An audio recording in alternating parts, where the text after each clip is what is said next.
Hello, knowledge seekers. In this episode of 20-Minute Books, we explore the absorbing insights of Why Zebras Don't Get Ulcers by acclaimed author and stress expert Robert Sapolsky, a distinguished professor of biology and neurology at Stanford University and a recipient of the MacArthur Foundation Genius Grant. Sapolsky unravels the complexities of stress with wit and scientific rigor.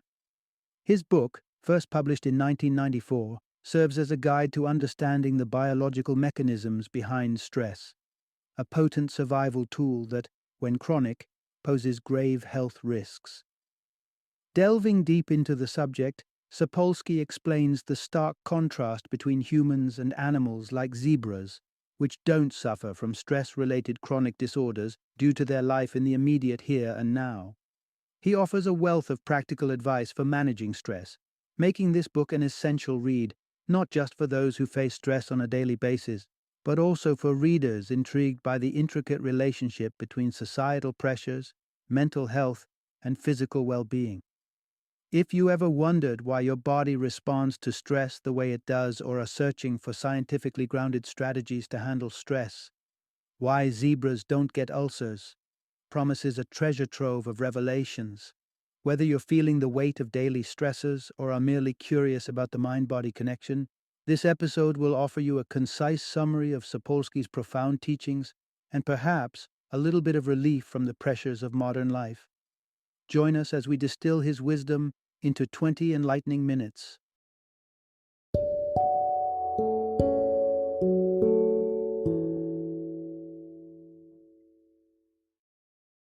Why Zebras Don't Get Ulcers, the acclaimed guide to stress, stress-related diseases, and coping.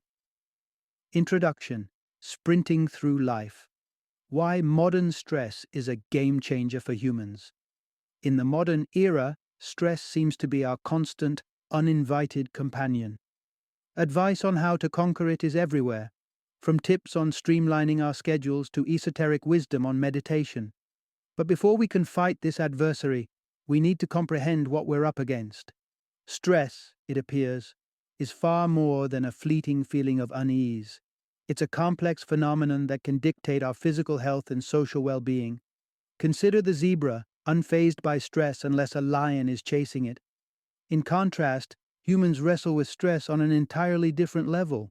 Our sophisticated brains can generate and feel stress, triggered not just by immediate dangers, but by past memories and future concerns, a feature our zebra friends lack. These human-exclusive stressors aren't merely unpleasant. They have tangible, cascading effects on vital bodily functions, including our heart's health, the regulation of insulin, fertility, and overall vitality. As we dive deep into the workings of stress, we'll unpack the intricacies of its mechanisms and arm ourselves with knowledge to subdue its grip on our lives. What's on the horizon in this revealing journey?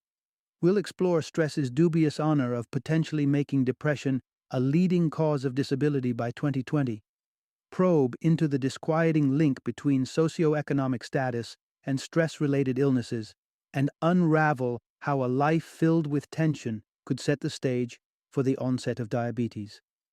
Join us as we untangle the convoluted web of modern stress and chart a course toward reclaiming a life of balance and health.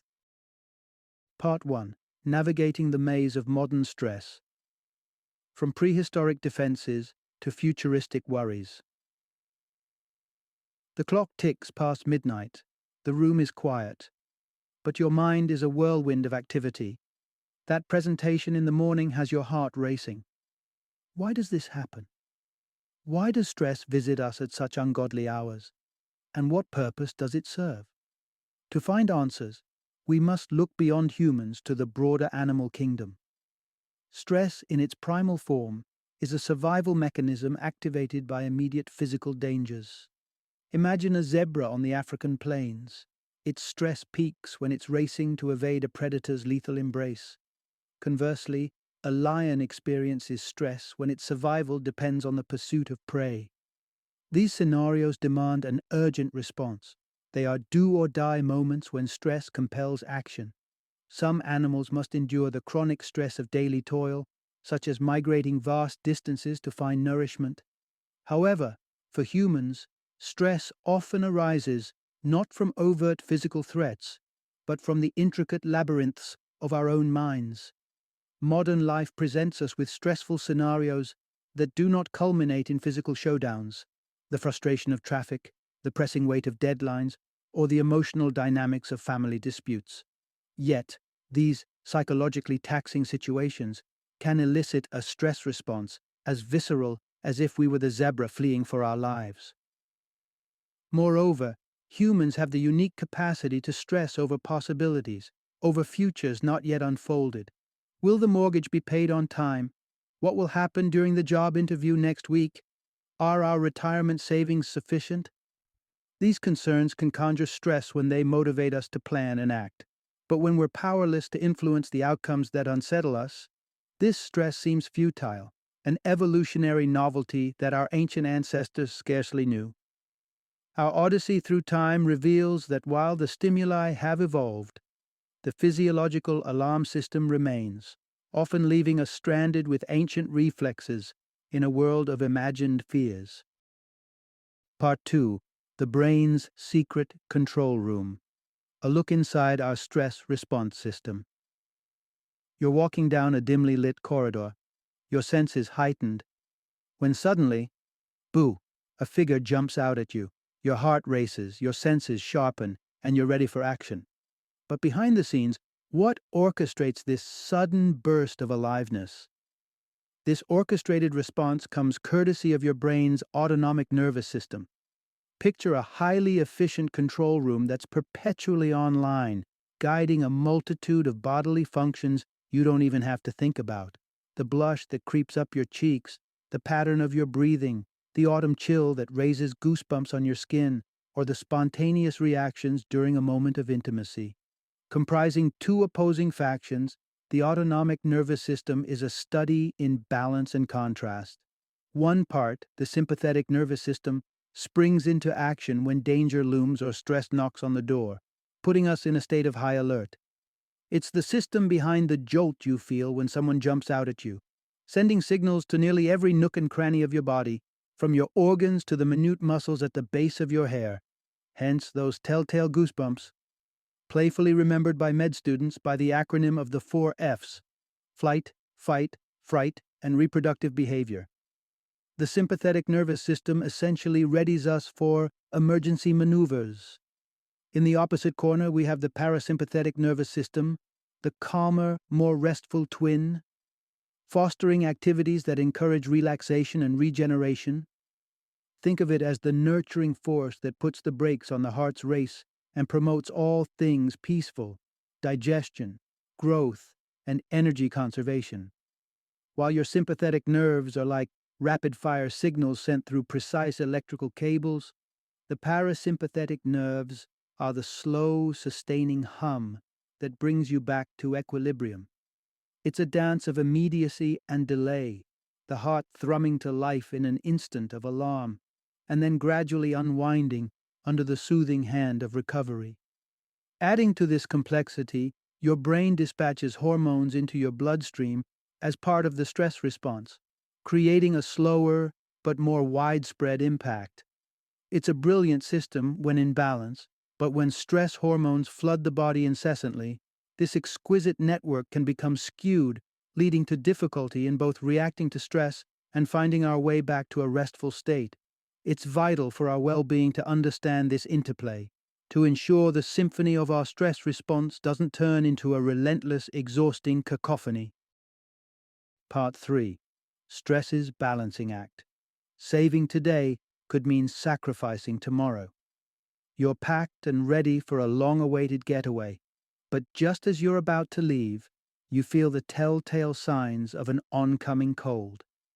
Ever wonder why illness seems to swoop in just when you can least afford the downtime? This unfortunate timing shines a light on how our bodies prioritize resources in the face of stress. In the mammalian world, survival often hinges on muscle power, the ability to chase or to flee, and that requires energy fast. Bacteria can hibernate when food is scarce, while plants might evolve toxic defenses to deter grazers, but mammals have a different tactic. revving up their engines to procure food or to speed away from threats. To fuel our engines are with our muscles. Our bodies increase the levels of glucose and fats in our blood, quicken our heartbeat and breathing, and raise our blood pressure, rocketing nutrients and oxygen to where they're needed most. This high-octane response, however, comes at a price. The body deems certain functions too costly in the face of immediate danger. So, processes like digestion slow down, tissue repair takes a back seat, libido wanes, and even our immune defenses drop their guard. It's all about saving energy for the chase. Antler growth, sperm production, and fighting off minor infections can wait. Survival is the immediate priority. This urgency can also amp up our sensory and cognitive skills. Ever find yourself jumpy at the slightest sound when you're engrossed in a suspenseful movie? That's the stress response sharpening your senses, turning up the dial on your vigilance. But this system is not without its pitfalls. Prolonged stress that keeps our maintenance on hold leads to nothing getting repaired. Energy reserves dwindle, fatigue creeps in, risks of ailments like ulcers rise, and we become more susceptible to infections. Understanding these natural responses lays the groundwork for exploring how chronic stress can impact our lives over time. It's about gauging the trade-offs between immediate responses and long-term health, ensuring we don't mortgage our futures for the sake of the present. And as we move forward, we'll delve into the long-term costs of our body's strategic decisions under stress. Part 4. The cardiovascular toll of stress. How chronic tension strains the heart and arteries. Imagine the chaos of an unattended garden hose thrashing wildly as the water powers through. Oddly enough, this image mirrors what happens within the human body under the pressure of stress, a phenomenon that, over time, can put our health at serious risk.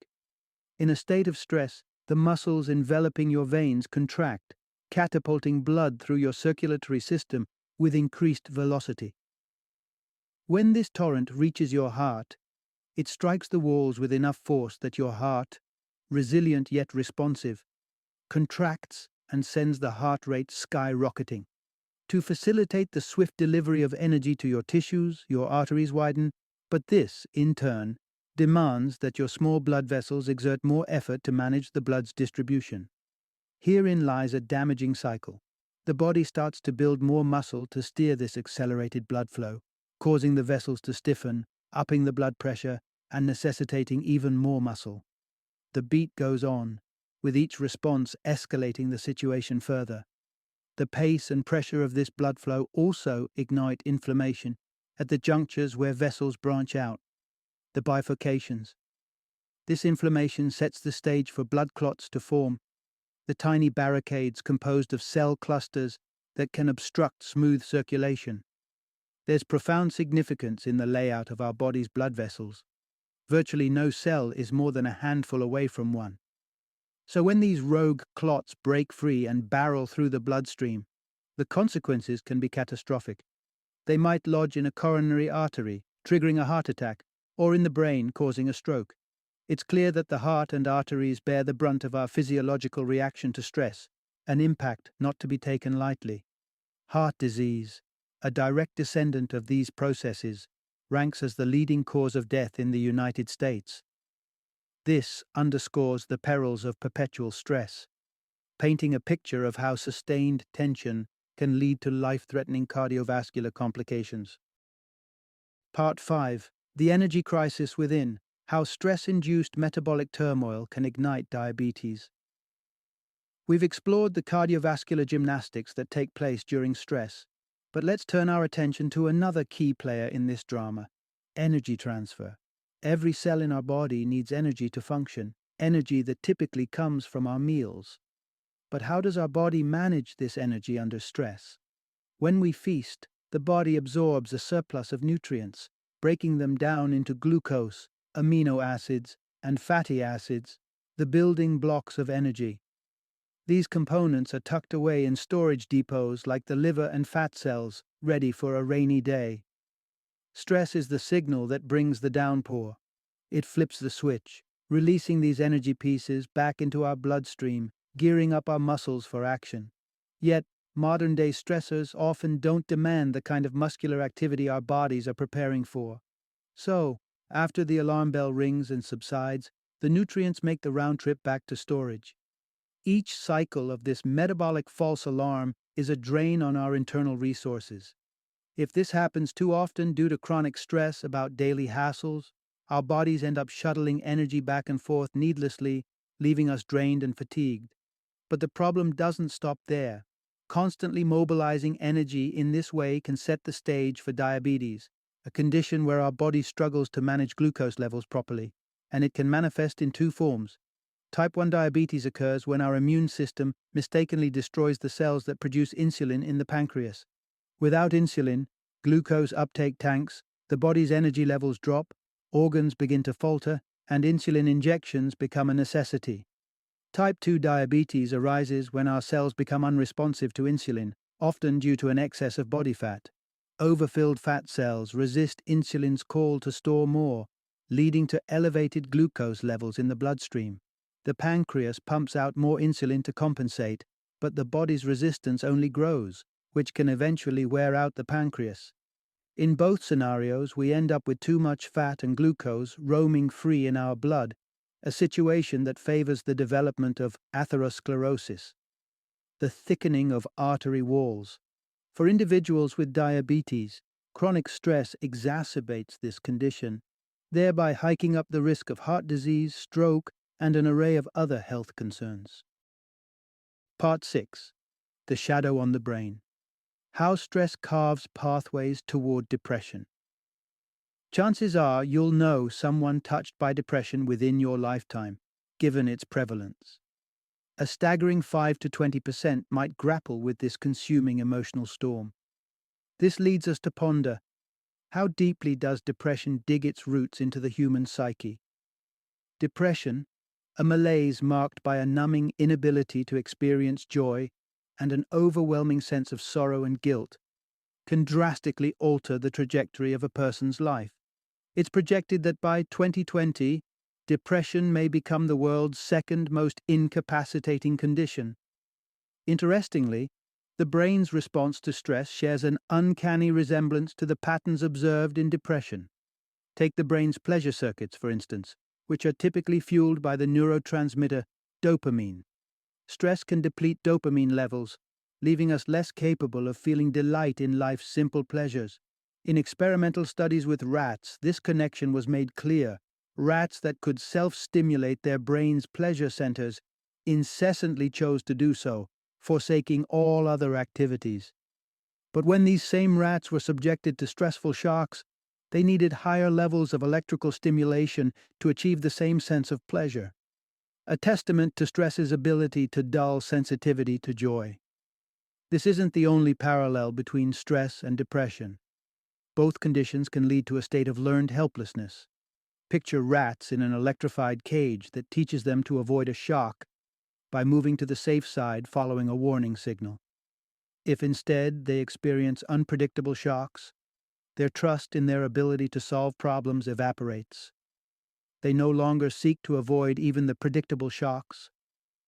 This mirrors the feelings of powerlessness seen in those with depression, who lose faith in their capacity to change their circumstances. These findings point to depression as more than just a response to direct trauma. It can arise from the deeper issue of being unable to recover from stressful experiences. Understanding the intricate relationship between stress and depression is vital. It's not simply the intensity of stress that ushers in depression, but the prolonged wrestling with stressors without the resilience to rebound, sketching a poignant picture of the shadows that stress can cast across our mind's landscape. Part 7.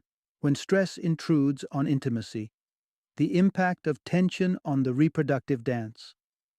The world sells us the dream of passion and pleasure, but beneath this glossy surface, sex, and our relationship to it, is often fraught with stress.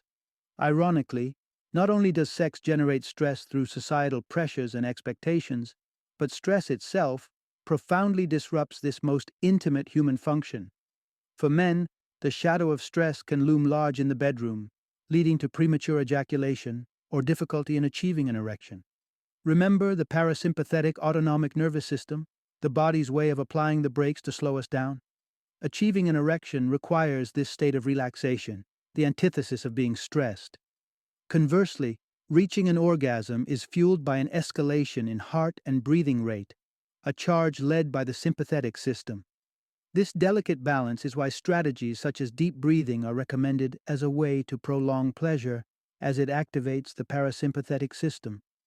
The psychological toll can multiply when erectile dysfunction or premature ejaculation spiral into causes of stress themselves. This can catapult men into a feedback loop of performance anxiety, especially prevalent during already stressful times.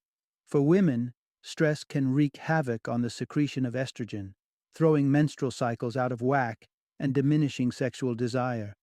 Estrogen isn't just crucial for reproductive health, it heightens sensitivity in the genitals and in brain areas that light up with erotic thoughts. Typically, the body produces estrogen by transforming androgen. However, when the specter of chronic stress looms, this transformation process is halted. Androgen levels rise, and a series of steps in the reproductive process are stymied. The repercussions of long-term stress on the body are profound, raising the question, how can we not only weather this storm but navigate through calmer waters? In the remaining sections, we'll explore strategies to harness our stress, mitigating its grip on our lives, and enhancing our capacity to embrace life's tapestry with resilience and equanimity. Part 8. Finding Equilibrium in a Sea of Stress. The art of balancing our body's stress mechanisms. Thus far, it's clear that the impact of stress on our lives is both varied and profound. It's like spotting just the icy crest of an iceberg, with a vast, hidden bulk of intricate effects lying beneath the surface. Scientific understanding of stress and the body's management of it has evolved significantly. The old view was based on the idea of homeostasis, the notion that bodily disruptions could be righted by a single localized fix. Imagine San Francisco in the midst of a drought. Adopting homeostasis would mean simply shrinking toilet tanks citywide and calling it a day. Yet, our body is more than a collection of isolated regions. It's a complex network where each component influences the others. Enter the concept of allostasis, which recognizes that the body maintains stability through a myriad of small, widespread adjustments. So, rather than just shrinking toilets, San Francisco would also encourage water-saving measures and import less water-intensive crops to address its water woes. These adjustments, which we see in an allostatic stress response, are multifaceted and reverberate through the body's varied functions. Achieving allostatic balance under a mild stream of stress hormones doesn't require much finesse. It's comparable to balancing two children on a seesaw. But when stress escalates and hormones flood our system, it's like trying to balance two elephants on that same seesaw. It's possible, yes, but it consumes a lot more energy, which could instead be directed toward vital body maintenance tasks like cellular repair and disease defense. Even the most careful balancing act with the metaphorical elephants will cause some damage, because let's face it, they're just too big. It's a delicate juggling act. Addressing one serious issue in the body often leads to other imbalances. And it is here that we unearth why stress casts such a wide net across our lives, affecting sleep, memory, eating habits, growth, immunity, pregnancy, aging, and even addiction. Knowing this, the key to managing stress lies not in futile attempts to avoid it entirely, but in understanding and fine-tuning our body's response systems, striving for a harmonious balance amid life's inevitable pressures. Part 9. Steering through stress, harnessing autonomy and fostering connections. In moments of stress, do you assert your independence and face the challenge head-on, or do you seek the solace of companionship? Both approaches have their merits, as they are vital in diminishing the weight of stress. Embracing responsibility in stressful circumstances can be empowering, allowing you to reclaim the steering wheel in your life's journey. Research in nursing homes has demonstrated the power of agency. When residents were involved in making daily decisions, From meal selection to choosing their schedules, the benefits were profound. Activity levels surged, happiness bloomed, and overall health improved. Mortality rates even plummeted by half throughout the study. A striking finding emerged. When the elderly were encouraged to tackle tasks, their health improved. But when tasks were completed for them, the opposite occurred. The lesson: without genuine engagement and responsibility, the potential stress buffering benefits couldn't take root. It's essential to distinguish when to tackle stress with actionable solutions and when to shift your perspective. Let's say you're worried about an upcoming exam. Beforehand, you can alleviate stress by studying. However, after the exam, if the grade isn't what you hoped, your power lies in reframing how you view the outcome, pivoting to reflect on the knowledge gained over the grade earned. Moreover, the exchange of social support is a formidable stress-fighting weapon. Having a confidant can bring comfort, but note that the act of offering support can be equally soothing. Think of married individuals. Oftentimes, they report better health than their single counterparts, benefiting from the reciprocal exchange of emotional sustenance. Those in professions like the judiciary or social services, who provide vital support to society and are held in high esteem, also enjoy better mental and physical health into their later years. This highlights the dual benefit of giving and receiving assistance, proposing a balanced, mutually supportive social ecosystem as a pathway to resilient health amidst life's stressors. Part 10. The social fabric of stress. How our societal status shapes our health.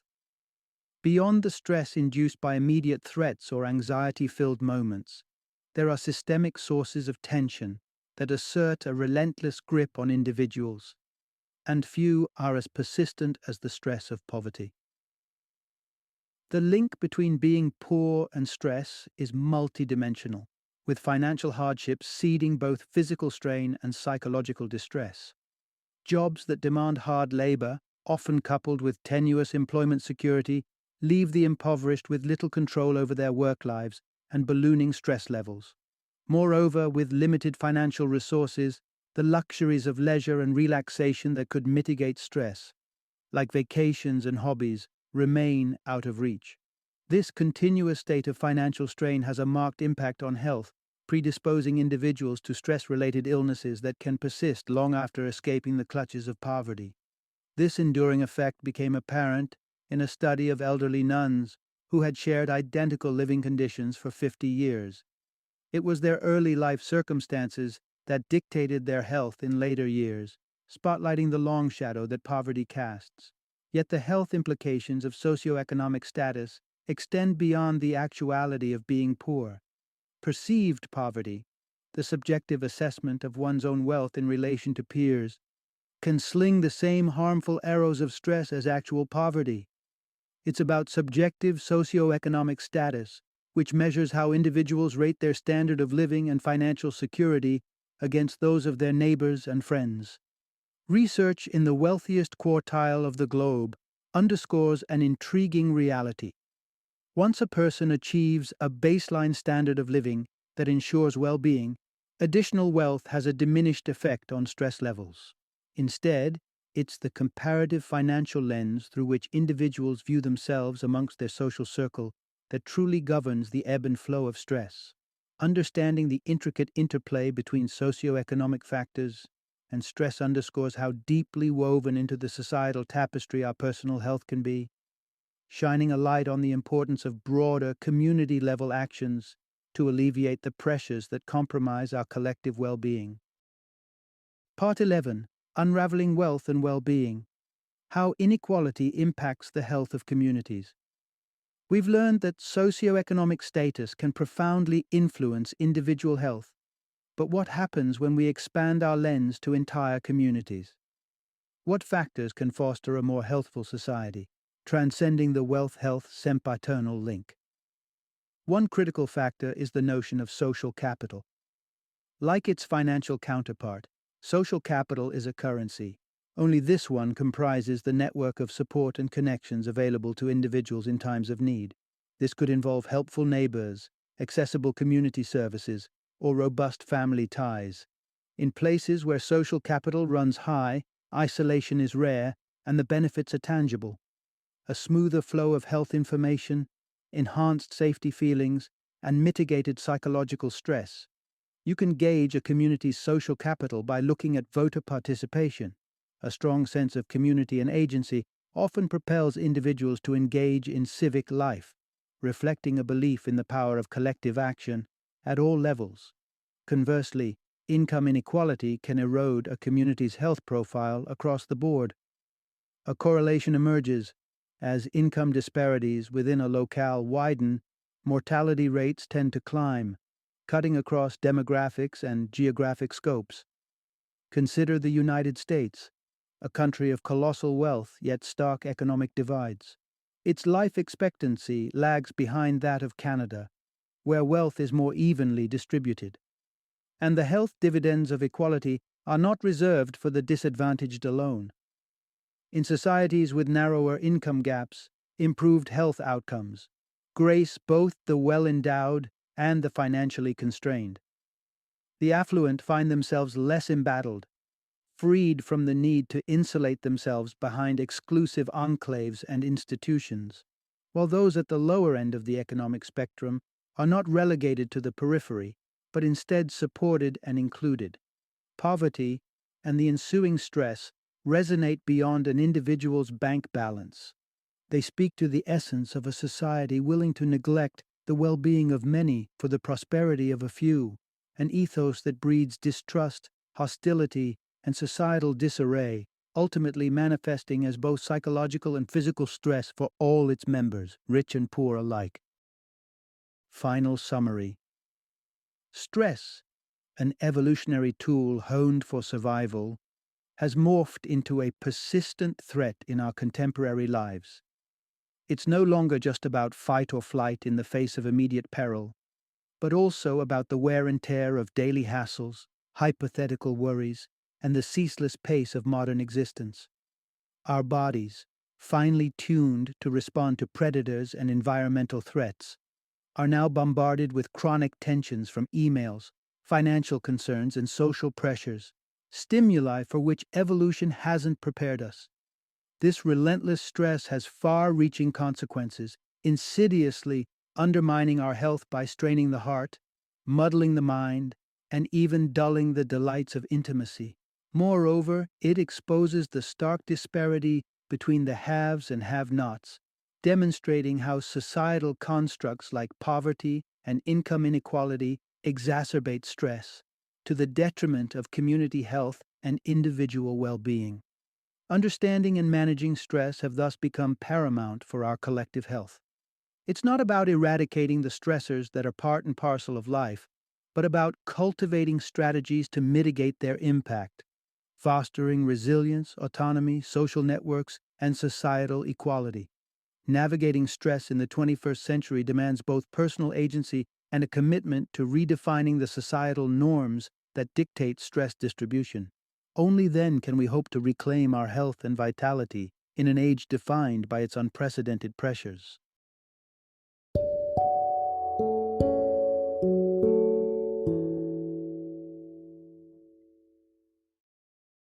Thank you for joining me today on this journey of learning and discovery as we explored the insights of another thought-provoking book in our growing library of knowledge. If you've enjoyed our time together, please take a moment to follow our podcast, give us a 5-star rating, and share 20-minute books with other knowledge seekers. Your support truly means a lot.